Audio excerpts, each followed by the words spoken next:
कौशल्या रात को अपने कमरे में सोई हुई थी। उसका कमरा घर के दूसरे माले पर था।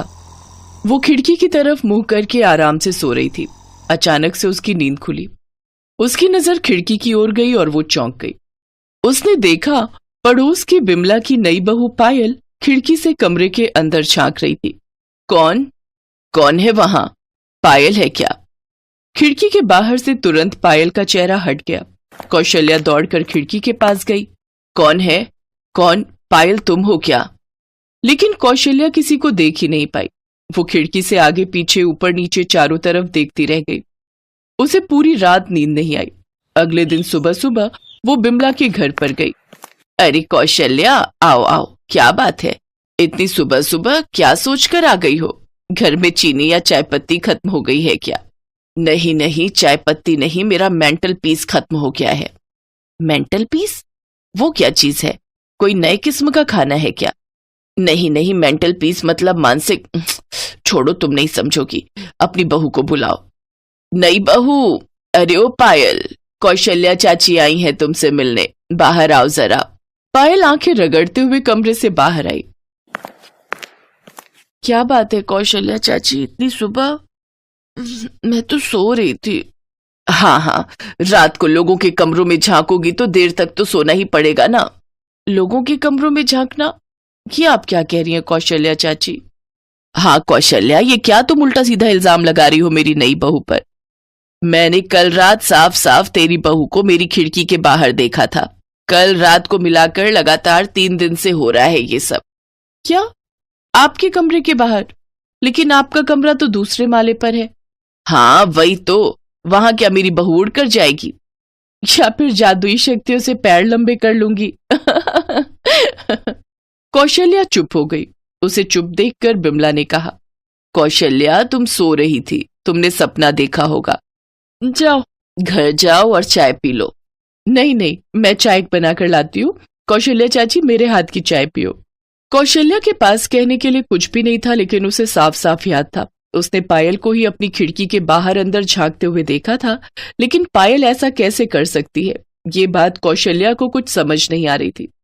पायल की शादी को सिर्फ 2 हफ्ते ही हुए हैं।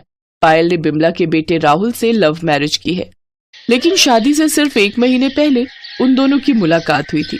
शादी के बाद जब पायल इस घर में आई थी, तभी उसे देखकर कौशल्या को बिल्कुल अच्छा नहीं लगा था। पायल के चेहरे पर एक अलग चतुराई थी। कौशल्या ने मन ही मन सोचा था, ये लड़की को देखकर मुझे कुछ अजीब सा हो रहा है। मुझे ये क्यों लग रहा है कि इस लड़की को मैंने कहीं देखा है। कौशल्या के मन में एक शक था। खैर कुछ दिन तो ठीक ठाक बीते, लेकिन एक रात कौशल्या ने अचानक से खिड़की के बाहर पायल का चेहरा देखा। वो डर तो गई, लेकिन वो नींद में थी, इसीलिए खुद की गलती समझकर बात को जाने दिया। लेकिन उसके बाद लगातार 2 रात उसने पायल का चेहरा देखा और उसके बाद वो विमला के घर पर पायल से मिलने के लिए गई। लेकिन पायल और विमला ने इस बात को हंसकर उड़ा दिया। उनकी जगह कोई और होता तो वो भी शायद इस बात को हंसकर ही उड़ा देता। ऐसा सच में हो सकता है क्या? लेकिन कौशल्या के मन में डर बैठ गया था। मुझे इस लड़की का राज खोदकर निकालना ही पड़ेगा, नहीं तो मुझे चैन की नींद नहीं आएगी। कौशल्या घर में अकेले रहती थी। 5 साल पहले उसके पति का देहांत हो गया था। कौशल्या की कोई संतान नहीं थी, लेकिन वो बहुत अमीर थी। घर में हमेशा 4-5 लाख रुपए कैश और उसके सोने के जेवर तो ऐसे ही पड़े रहते थे। लेकिन इससे पहले कौशल्या को कभी ऐसा डर नहीं लगा। वो रात भर सोई नहीं, बस खिड़की की तरफ मुंह करके बैठी रही। लेकिन आज उसने कुछ नहीं देखा। अगले दिन भी वो जग कर बैठी रही, लेकिन उस रात भी उसने कुछ नहीं देखा। अगले दिन उसे थोड़ी सी नींद आ गई। वो बैठे बैठे झक मारने लगी। उसकी नींद खुली तो देखा खिड़की के पास से एक चेहरा फट से हट गया। ये पायल ही है। पता नहीं वो क्या चाहती है। मैंने इसे कहीं देखा है, लेकिन कहाँ, मुझे याद क्यों नहीं आ रहा है। कौशल्या को नींद नहीं आई। सुबह सुबह वो चाय लेकर टीवी के सामने बैठ गई। थोड़ा न्यूज देख लेती हूँ। दिमाग में बस पायल ही पायल घूम रही है। न्यूज देख लूंगी तो दिमाग थोड़ा हल्का हो जाएगा। कौशल्या ने टीवी ऑन किया और न्यूज चैनल ऑन करते ही वो चौंक गई। न्यूज पढ़ने वाला आदमी बोल रहा था, बुजुर्ग आदमी और औरतें जरा सावधान रहें, आपके घर में भी हो सकती है डकैती। हमें अभी तक डाकू का चेहरा तो नहीं पता, लेकिन हम इतना जानते हैं कि ये डाकू कोई आदमी नहीं बल्कि एक औरत है। ये खासकर अमीर अकेली बूढ़ी औरतों को टारगेट बनाती है। और एक अजीब बात पता चली है, ये जादुई शक्ति से अपना पैर 10 फीट लंबा कर सकती है। कैसे, हमें नहीं पता। जिस घर को ये टारगेट बनाती है, उस घर में ये अलग अलग रूप लेकर के जाती है। कभी सेल्स गर्ल, तो कभी नौकरानी, और कभी कभी तो ये उस घर के लड़के से शादी तक कर लेती है। पायल की शादी को सिर्फ 2 हफ्ते ही हुए हैं। पायल ने बिमला के बेटे राहुल से लव मैरिज की है, लेकिन शादी से सिर्फ 1 महीने पहले उन दोनों की मुलाकात हुई थी। शादी के बाद जब पायल इस घर में आई थी, तभी उसे देखकर कौशल्या को बिल्कुल अच्छा नहीं लगा था। पायल के चेहरे पर एक अलग चतुराई थी। कौशल्या ने मन ही मन सोचा था, ये लड़की को देखकर मुझे कुछ अजीब सा हो रहा है।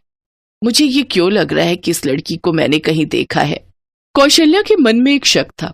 खैर, कुछ दिन तो ठीक ठाक बीते, लेकिन एक रात कौशल्या ने अचानक से खिड़की के बाहर पायल का चेहरा देखा। वो डर तो गई, लेकिन वो नींद में थी, इसीलिए खुद की गलती समझकर बात को जाने दिया। लेकिन उसके बाद लगातार 2 रात उसने पायल का चेहरा देखा, और उसके बाद वो विमला के घर पर पायल से मिलने के लिए गई। लेकिन पायल और विमला ने इस बात को हंसकर उड़ा दिया। उनकी जगह कोई और होता तो वो भी शायद इस बात को हंसकर ही उड़ा देता। ऐसा सच में हो सकता है क्या? लेकिन कौशल्या के मन में डर बैठ गया था। मुझे इस लड़की का राज खोदकर निकालना ही पड़ेगा, नहीं तो मुझे चैन की नींद नहीं आएगी। कौशल्या घर में अकेले रहती थी। 5 साल पहले उसके पति का देहांत हो गया था। कौशल्या की कोई संतान नहीं थी, लेकिन वो बहुत अमीर थी। घर में हमेशा 4-5 लाख रुपए कैश और उसके सोने के जेवर तो ऐसे ही पड़े रहते थे। लेकिन इससे पहले कौशल्या को कभी ऐसा डर नहीं लगा। वो रात भर सोई नहीं, बस खिड़की की तरफ मुंह करके बैठी रही। लेकिन आज उसने कुछ नहीं देखा। अगले दिन भी वो जग कर बैठी रही, लेकिन उस रात भी उसने कुछ नहीं देखा। अगले दिन उसे थोड़ी सी नींद आ गई। वो बैठे बैठे झक मारने लगी। उसकी नींद खुली तो देखा खिड़की के पास से एक चेहरा फट से हट गया। ये पायल ही है। पता नहीं वो क्या चाहती है। मैंने इसे कहीं देखा है, लेकिन कहाँ, मुझे याद क्यों नहीं आ रहा है।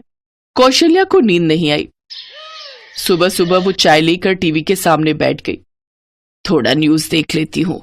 दिमाग में बस पायल ही पायल घूम रही है। न्यूज देख लूंगी तो दिमाग थोड़ा हल्का हो जाएगा। कौशल्या ने टीवी ऑन किया और न्यूज चैनल ऑन करते ही वो चौंक गई।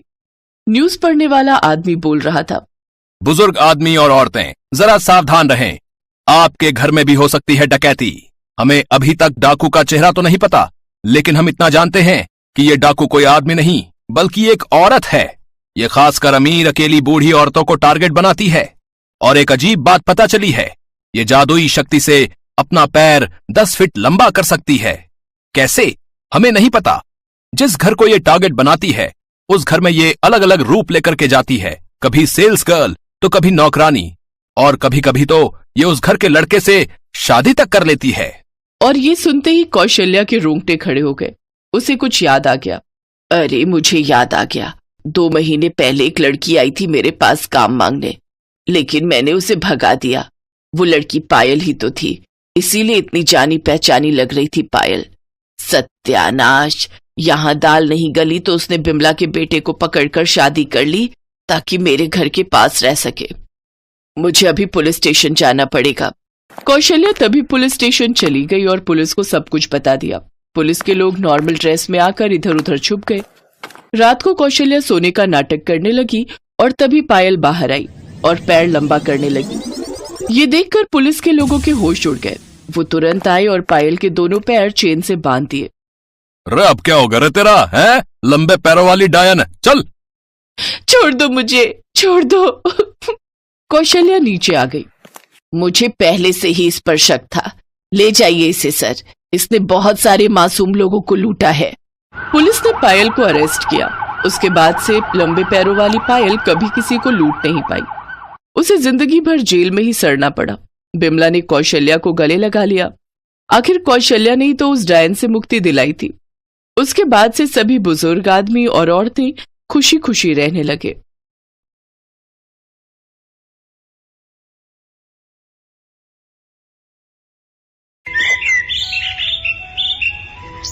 गिरधर सक्सेना का परिवार बेहद ही संस्कारी और आदर्शवादी था। उसके परिवार में उसकी पत्नी हेमा, बेटी नेहा और बेटा रोहन रहते थे। उनके संस्कारों के चर्चे मोहल्ले भर में होते थे। एक दिन उनकी पड़ोसन नीलम मिठाई लेकर उनके घर आती है। हेमा, अरे ओ हेमा बहन, कहाँ हो? आओ आओ नीलम बहन, रसोई में थोड़ा काम था, बस वही निपटा रही थी। अच्छा अच्छा, ये लो लड्डू खाओ। लड्डू? ये किस खुशी में बहन? मेरी बहू माँ बनने वाली है और मैं जल्द ही दादी। सोचा इस खुशी को सबके साथ बांट लूं। वैसे एक बात कहूं, बुरा मत मानना, आप भी अब अपने बेटे की शादी कर ही लो, नहीं तो दादी बनने का सुख बुढ़ापे में नसीब होगा। नीलम ताना देकर वहां से चली जाती है, लेकिन ये बात हेमा को बुरी तरह चुभ जाती है और फिर वो निकल पड़ती है अपनी बहू की खोज में। कुछ दिनों तक खोजबीन करने के बाद उसकी तलाश खत्म होती है दिव्या नाम की एक लड़की पर, जो कि ख्यालों से एक मॉडर्न लड़की होती है। देखिए आंटी जी, मैं आज के जमाने की पढ़ी लिखी और मॉडर्न लड़की हूँ। बेटा, तू मेरे घर आकर भी अपनी जिंदगी अपने तरीके से ही जी सकती है। मेरा मानना है कि बहू भी बेटी ही होती है और मैं अपनी बहू को बंदिशों में बांधना नहीं चाहती।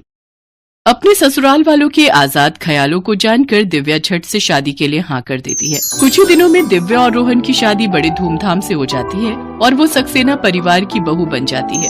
कुछ दिनों में ही वो घर की हर छोटी बड़ी जिम्मेदारी को बड़े अच्छे से निभाने लगती है। उसके हाथों का बना खाना सबको ही बहुत पसंद आता है।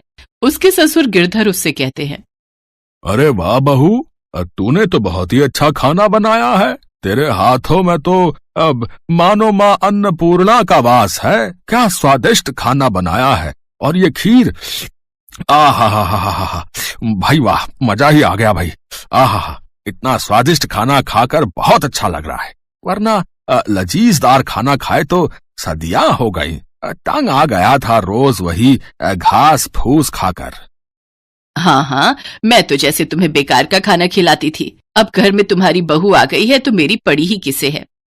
क्या यार मम्मी, तुम भी पापा की बातों का बुरा मानकर बैठ गई। आप तो जानती ही हो उनको मजाक करने की कितनी आदत है। इसी तरह सक्सेना परिवार में हंसी खुशी का माहौल बना रहता था। दिव्या भी पूरी तरह उन सबके साथ घुल मिल गई थी। एक दिन दिव्या खाना बना रही होती है कि तभी उसे चक्कर आ जाते हैं और वो जमीन पर गिर जाती है। अरे क्या हुआ बहू तुझे? रोहन, देखो बेटा, बहू बेहोश हो गई है, जल्दी से डॉक्टर को फोन करके बुलाओ। हाँ माँ, मैं अभी फोन करता हूँ। रोहन जल्दी से डॉक्टर को फोन करता है। घर आकर डॉक्टर उसका चेकअप करता है तो रोहन उससे पूछता है, क्या हुआ डॉक्टर साहब, सब नॉर्मल है ना? हाँ हाँ, सब नॉर्मल है। अगर सब नॉर्मल है तो फिर ये बेहोश क्यों हो गई थी? वो इसलिए क्योंकि आप बहुत जल्द दादी बनने वाली हैं। आपकी बहू प्रेग्नेंट है। ये कहकर डॉक्टर वहां से चला जाता है। इसका मतलब मैं जल्दी ही बुआ बनने वाली हूँ। मुबारक हो भैया, आप पापा बनने वाले हैं। हाँ हाँ, नेहा तुझे भी बहुत बहुत बधाई होने वाली बुआ जी। और मैं बनूंगा दादा भाई। आज तो मैं सचमुच बहुत खुश हूँ। बहू, तूने तो आज मुझे जमाने भर की खुशी दे दी। बता मेरी बच्ची, तुझे क्या चाहिए? अब ये होने वाली दादी तेरी सभी मांगे पूरी करेगी। बोलना, तुझे क्या चाहिए? गुस्से से भरे चेहरे से दिव्या कहती है, रोहन ये सब क्या है? मैं इतनी जल्दी बच्चा नहीं चाहती। 9 महीने तक मैं उसे अपने पेट पर टांग कर नहीं घूम सकती। बहू, ये तेरा पहला बच्चा है और अपने पहले बच्चे के बारे में ऐसा नहीं कहते।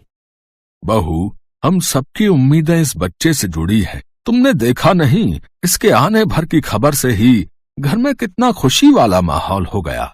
तो जब ये इस दुनिया में आएगा तो कितनी खुशियां लाएगा। देखो दिव्या, ये भगवान का दिया हुआ तोहफा है और हमें इसे ठुकराना नहीं चाहिए। कई लोग इस खुशी के लिए न जाने कितनी मन्नत और कितने मंदिरों में जाते हैं, तब जाकर उनको माँ बाप बनने का सुख मिलता है। उन सब की बातें सुनने के बाद दिव्या के पास उनकी बातें मानने के अलावा और कोई उपाय नहीं था। अब सभी घर वाले उसका खूब ख्याल रखते हैं। वो उससे घर के कामकाज नहीं करवाते, उसको सारा दिन आराम करने के लिए कहते हैं। उसकी सास उसके लिए खाना लेकर उसके कमरे में जाती है। बहू, ये ले तेरा नाश्ता। अब से तू अपने कमरे में ही आराम करेगी। घर का काम मैं और नेहा मिलकर देख लेंगे। तेरा तीनों वक्त का खाना तेरे कमरे में ही आ जाएगा। तुझे बार बार सीढ़ियां ऊपर नीचे करने की जरूरत नहीं है। लेकिन माँ जी, ऐसे तो मैं बोर हो जाऊंगी। अरे तो तुझे किसने कहा बोर होने के लिए? तेरे कमरे में है, टीवी है, तू देख, गीता और रामायण पढ़। यहाँ मैं बोर होने की बात बता रही हूँ और सासू माँ की मुझे बेकार बेकार के आइडिया दिए जा रही हैं। खैर, मुझे क्या, मुझे तो नींद आ रही है। ऐसा करती हूँ, जल्दी से नाश्ता करके कुछ देर सो जाती हूँ। घर में सभी खुश थे। जहाँ हेमा नेहा उसे घर का एक काम नहीं करने देती थी, वहीं रोहन और उसके ससुर भी उसके खाने पीने की हर फरमाइश को पूरा करते थे। एक रोज रोहन बच्चों के पोस्टर लेकर आता है और उसे अपने पूरे रूम में लगा देता है। रोहन, ये क्या है? मैंने सुना है कि माँ जिस तरह की तस्वीरें देखती है, बच्चे उसी जैसी शक्ल के होते हैं। तुम भी ना रोहन, ना जाने किन सब बातों में बिलीव करते हो। अरे बच्चा तो अपने माँ बाप की शक्ल पर ही जाएगा ना। तभी उसकी ननद भी उसके कमरे में ढेरों खिलौने लेकर आ जाती है। भाभी देखो, हमारे आने वाले नन्हे मेहमान के लिए मैं खिलौने लेकर आई हूँ। नेहा, क्या जरूरत थी बेकार में इतना खर्च करने की? अरे तुम लोग पहले डाउनलोड का प्रोसेस पूरा तो होने दो। ऐसे ही कई महीने बीतते हैं, जिसके साथ बहू की प्रेगनेंसी के महीने भी बढ़ते जाते हैं, जिससे दिव्या का मन भी अपने बच्चे के लिए बदलने लगता है और वो भी उससे जुड़ाव महसूस करती है। एक रोज सभी हॉल में बैठकर कॉमेडी शो देख रहे होते हैं कि तभी दिव्या के पेट में बच्चा लात मारता है और दिव्या जोर से चिल्ला उठती है, ओए माँ! क्या हुआ दिव्या, तुम ठीक तो हो ना? हाँ, वो बच्चे ने लात मारी। भाभी, लगता है उसको भी कॉमेडी शो बहुत पसंद है। सभी जोर जोर से हंसने लगते हैं। ये देख दिव्या की आंखों में खुशी के आंसू आ जाते हैं और वो रोने लगती है। क्या हुआ बहू, तू रो क्यों रही है? माँ जी, आप सच कह रही थी। माँ बनने का सुख इस दुनिया का सबसे बड़ा सुख होता है। अब मैं अपने बच्चे को महसूस करने लगी हूँ और मैं अपनी इस पहली प्रेगनेंसी को अच्छे से एंजॉय करना चाहती हूँ। इसके बाद दिव्या का मन अपने बच्चे की तरफ झुक जाता है। वो घंटों अपने बच्चे से बात करती है और प्यार से अपने पेट पर हाथ सहलाकर उससे प्यार जताती है। उधर होने वाली दादी आने वाले बच्चे के लिए गर्म कपड़े बुनती है तो दादा नया पालना खरीद कर ले आते हैं। कुछ दिनों बाद दिव्या का 9वां महीना पूरा होता है। उसकी सास उसकी गोद भराई बड़े ही धूमधाम से करती है। उसकी पड़ोसन नीलम कहती है, आने वाले नन्हे मेहमान के लिए बहुत बहुत बधाई आप सभी को। अब आपका परिवार जल्द ही बढ़ने वाला है। वैसे गोद भराई का फंक्शन तो बहुत बड़ा किया है तुमने। अरे ये तो होना ही था, हमारी इकलौती बहू का पहला बच्चा जो है। सभी लोग बड़े ही धूमधाम से इस फंक्शन को एंजॉय करते हैं। रोहन, अब मुझसे बर्दाश्त नहीं हो रहा। इस बच्चे को बोलो ना जल्दी से बाहर आ जाए। मैं इसे अपनी बाहों में लेने के लिए तड़प रही हूँ। क्या यार दिव्या, अब तुम कोई पिज्जा डिलीवरी वाली तो हो नहीं जो झट से बच्चा बाहर आ जाएगा। अरे बाबा, हर चीज का समय होता है और वो अपने टाइम पर ही बाहर आएगा। अगले दिन उसकी सास उसके लिए 1 गिलास दूध में 2 बड़े चम्मच घी डालकर पीने को देती है। ये ले बहू, इसे पी। इससे तुझे खूब ताकत मिलेगी और बच्चे की भी डिलीवरी नॉर्मल हो जाएगी। उस दूध को पीते ही दिव्या के पेट में दर्द शुरू हो जाता है और उसे लेबर पेन स्टार्ट हो जाता है। सभी उसे जल्दी से हॉस्पिटल लेकर पहुंचते हैं, जहां वो सुंदर सी लड़की को जन्म देती है। एकदम चांद की तरह खूबसूरत है मेरी पोती। अब मैं इससे खूब लाड लड़ाऊंगी। और मैं तो इसके लिए घोड़ा बनकर इसे पूरे घर में घुमाऊंगा, जैसे बचपन में इसके बाप को झुलाया है। फिर दिव्या उसे अपनी गोद में लेती है तो वो ममता से भर जाती है। Welcome my angel. मम्मा आपको अपनी गोद में लेने के लिए कितना तरस रही थी। देखो देखो तो तुम्हारे पापा, दादी, बुआ और दादा सभी कितने खुश हैं। पापा तो सबसे ज्यादा खुश हैं अपनी परी को पाकर। अब देखना, पापा आपकी हर छोटी बड़ी खुशी को पूरा करेंगे और आपको बहुत प्यार करेंगे। 2 दिन बाद दिव्या अपने बच्चे के साथ घर में प्रवेश करती है तो उसकी सास उनका स्वागत आरती के साथ करती है। इस तरह बहू का पहला बच्चा घर आंगन को रोशन कर देता है और वो पूरी तरह दिव्या की सोच को भी बदल कर रख देता है। नन्ही सी परी के आने से सारा घर चहक उठता है।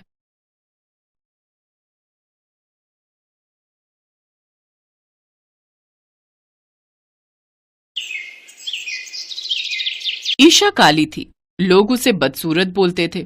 ऊपर से वो बहुत ही गरीब घर से थी। शादी के लिए या तो रूप रंग की जरूरत होती है या तो पैसों की। ईशा के पास दोनों में से कुछ भी नहीं था। इस बात को लेकर ईशा के घर वाले बहुत परेशान थे। ईशा के पिता हरिहर और माँ सरला तो हर रोज इसी बारे में बात करते थे। सरला, रोज रोज इसी सोच में मेरा सर फटा जाता है कि मेरी बेटी की शादी कैसे होगी। मैं भी तो यही सोचती हूँ जी। गांव में हर एक लड़की की विदाई हो रही है, बस मेरी बेटी कुंवारी बैठी है। 27 साल की हो गई है ईशा, कौन करेगा इससे शादी। ईशा चुपचाप ये सब सुनती थी और मन ही मन अपने आप को कोसती रहती थी। मैं बोझ बन गई हूँ। हे भगवान, मेरी शादी कब होगी, कब होगी। रात को जब उसके माता पिता सो जाते थे, वो आईने के सामने खड़ी होकर अपने आप को देखती थी। भगवान, मुझे थोड़ा सा सुंदर बना देते तो ऐसा क्या हो जाता। मैं कितनी काली हूँ, चेहरे पर दाग धब्बे हैं। मुझे अपने आप को देखकर घिन आ रही है तो कोई दूसरा मुझसे शादी क्यों करेगा। गांव में ईशा की जो सहेलियां थी वो सब बहुत सुंदर थी। अगले दिन उनमें से एक सहेली रिंकू ईशा के घर पर आई। अरे रिंकू, क्या बात है, तू तो अभी आती ही नहीं है मुझसे मिलने। हाँ यार, माँ ने मना किया था। माँ ने बोला था कि तेरे साथ घूमूंगी तो मैं भी काली बदसूरत बन जाऊंगी, और मैं भी रिस्क नहीं लेना चाहती थी।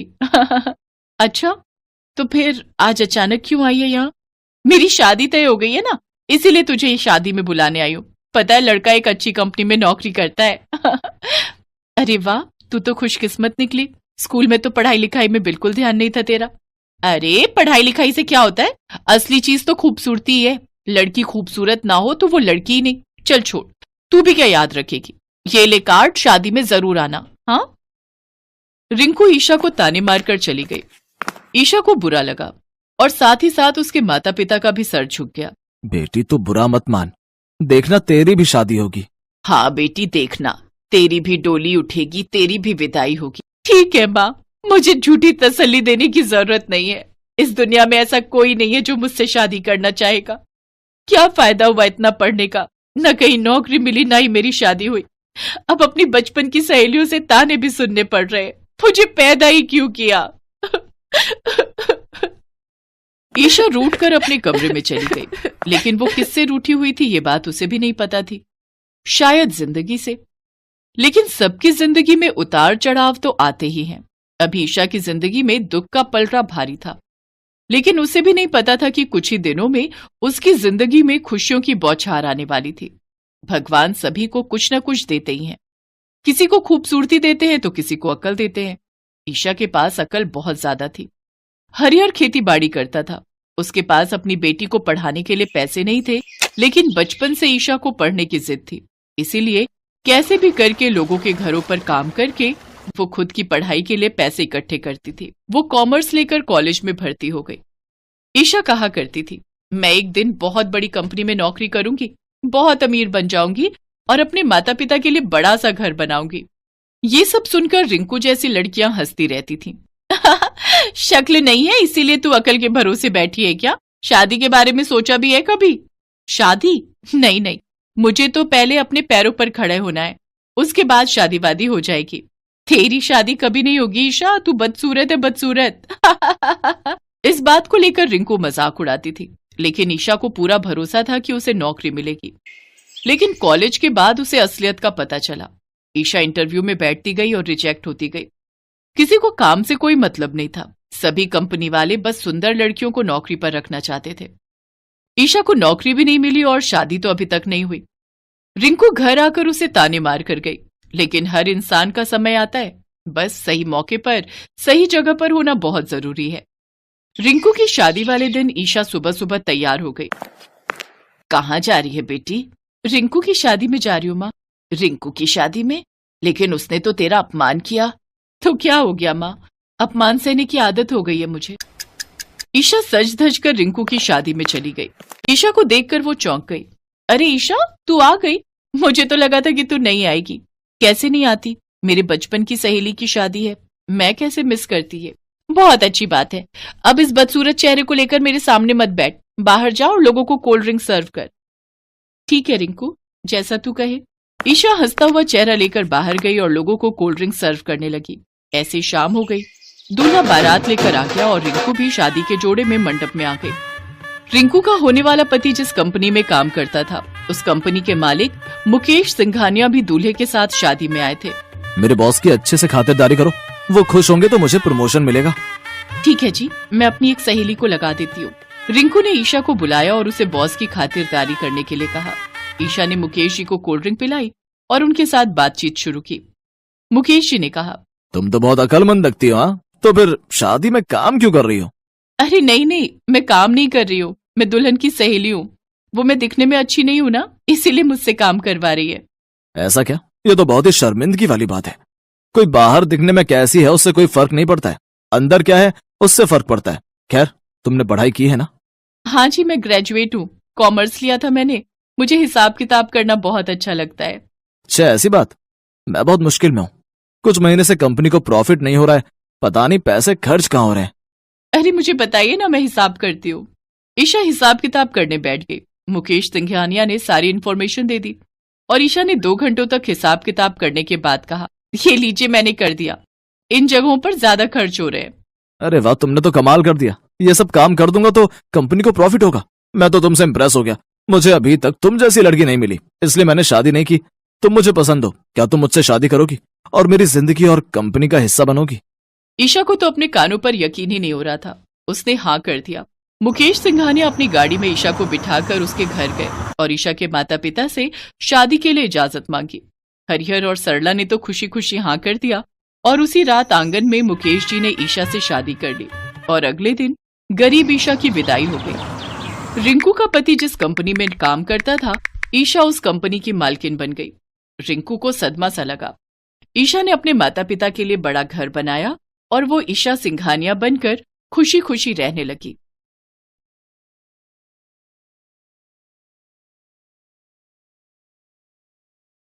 स्कूल की छुट्टी हुई तो मेघा और शालू दोनों गेट के बाहर निकली। तभी कुछ बच्चे चिल्लाने लगे, काला कौवा भागो भागो।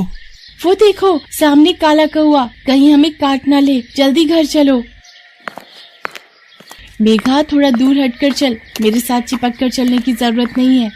ये थी मेघा और शालू। दोनों बहनों में मेघा बड़ी और शालू छोटी है। मेघा जब पैदा हुई तो उसका रंग सांवला था, इसलिए उसकी माँ शोभा भी लोगों के ताने सुन सुनकर चिड़चिड़ी हो गई थी। फिर शालू का जन्म हुआ तो उसका रंग गोरा था।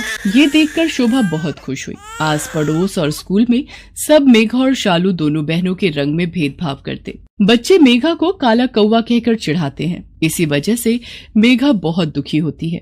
मेघा और शालू दोनों घर पहुंचती हैं। शालू गुस्से में थी और शोभा से मेघा की बुराई करने लगी। इस बात से शोभा गुस्से में आ गई और मेघा को डांटने लगी। पता नहीं कौन सा मनहूस ग्रहण था जिस दिन तू पैदा हुई। तेरे रंग के कारण अब शालू को भी ताने सुनने पड़ रहे हैं। पर माँ, मेरा रंग सांवला है, इसमें मेरी क्या गलती है? मैं आपकी बेटी हूँ, कम से कम आप तो मुझे ये सब मत कहो। शोभा, मेधा ठीक कह रही है। तुम दुनिया की बातों में आकर अपनी ही बच्चियों में फर्क कर रही हो। ऐसा ना हो कि कहीं आगे चलकर तुम्हें खुद के व्यवहार पर पछताना पड़े। मेघा अपने सांवले रंग के कारण अब बहुत दुखी रहने लगी थी, इसलिए वो हमेशा घर में ही कैद रहती थी। किसी से ज्यादा बातचीत न करना, चुपचाप रहना अब उसकी आदत में शामिल हो गया था। कुछ साल बीते, मेघा और शालू अब बड़ी हो गई थी। दिनेश को उनकी शादी की चिंता थी। दिनेश के दोस्त ने एक अच्छे और सभ्य परिवार का रिश्ता बताया। लड़के वाले जब मेघा को देखने के लिए आए, देखिए भाई साहब, हमें अपने सुमित के लिए आपकी छोटी बेटी शालू पसंद आई है। आए तो हम आपकी बड़ी बेटी को देखने के लिए थे, पर बड़ी बेटी का रंग थोड़ा पक्का है और आप मेरे सुमित को तो देख ही रहे हो, देखने में सुंदर और गोरा है। फिर ये भला सांवली लड़की से शादी क्यों करेगा? पर बहन जी।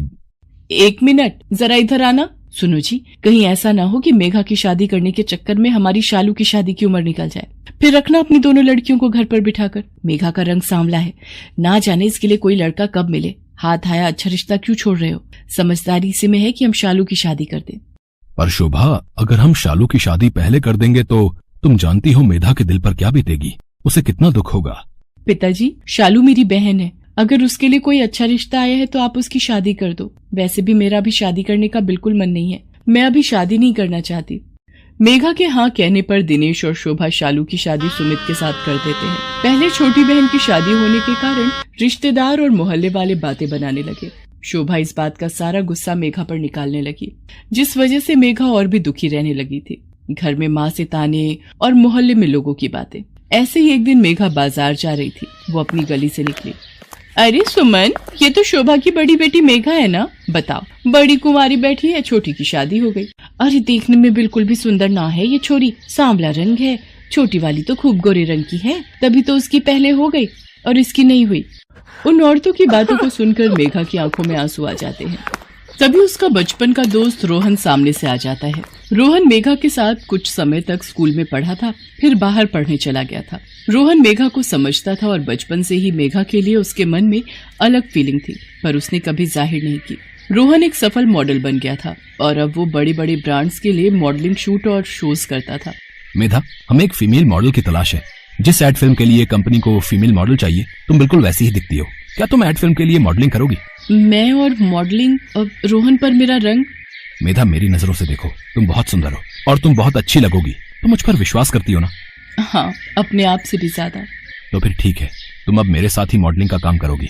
रोहन के आ जाने से मेघा की जिंदगी बदल गई। उसने अपने आप को पूरा बदल लिया। पहनावा बिल्कुल एक मॉडल की तरह। पहले की मेघा और आज की मेघा बिल्कुल बदल गई थी। बड़े बड़े brand shoot, modelling shows, movie, video, songs वगैरह। मेघा की तो पूरी लाइफ बदल गई थी। मोहल्ले वाले, रिश्तेदार, जान पहचान वाले सब मेघा को टीवी पर देखते थे तो शोभा और दिनेश को फोन पर तारीफों के पुल बांध देते थे। बधाई हो शोभा जी, मैंने टीवी पर देखा आपकी मेघा तो बड़ी सुंदर मॉडल बन गई है। कमाल कर दिया आपकी बड़ी बेटी मेघा ने तो। जी जी, बस आप सबकी शुभकामनाएं हैं। क्या हुआ शोभा, फोन पर बात करते करते रो क्यों पड़ी? मेरी बच्ची मेघा, उसके रंग के पीछे मैंने उसे कितना बुरा भला बोला। आज मेरी बच्ची ने समाज में हमारे खानदान का नाम रोशन कर दिया। तभी मेघा भी वहां आ जाती है। माँ, ये सब आपके और पिताजी के आशीर्वाद का फल है। मेघा मेरी बहन, मुझे तुझ पर गर्व है। मेघा अपनों का प्यार पाकर बहुत खुश होती है। कुछ समय बाद मेघा और रोहन की शादी हो जाती है और रोहन के साथ मिलकर मेघा कामयाबी की सीढ़ियां चढ़ती चली जाती है।